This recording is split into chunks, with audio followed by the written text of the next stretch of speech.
Согласно статистике, Ингушетия занимает одно из последних мест по уплате имущественных налогов с виз лиц по стране. Чтобы повысить эффективность сборов, сотрудники налоговых служб совместно с ГИБДД и судебными приставами проводят рейды. Основная цель – предупредить нарушителя о своевременном погашении налогов и о возможных последствиях в случае неуплаты. Начисление пени, ограничительные меры также применяются к данным налогоплательщикам в виде запрета на выезд за границу, в виде ограничений на регистрационное действие автотранспортных средств или иного имущества.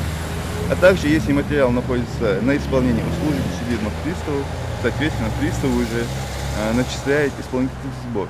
Место проведения рейда – пост в Магасе. Выявить должника можно с помощью этой базы данных. Она, сканируя номера машины, вводит все штрафы и неоплаченные платежи владельца автомобиля на экран. К примеру, этого водителя остановили за неоплаченный штраф 1500 рублей.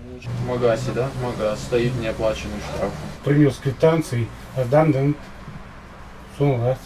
За час инспекторы выявили порядка 10 нарушителей. Сотрудники налоговой службы совместно с инспекторами лично знакомят неплательщиков с неоплаченными долгами, а многим предлагают их оплатить на месте. Выявлено наличие задолженности, то он может оплатить посредством карты банковской.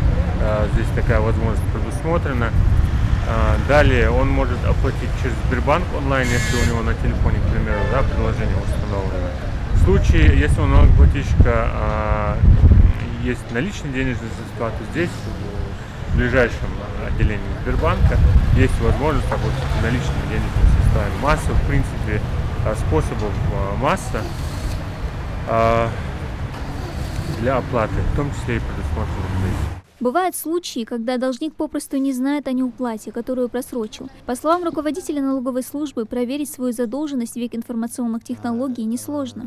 Каждый налогоплательщик может производить оплату и проверить свои обязательства, налоговые обязательства, подключив личный кабинет налогоплательщика. И соответственно, онлайн платежи может осуществлять приложение кредитной организации. Можно посмотреть уже задолженность, которая уже просрочена.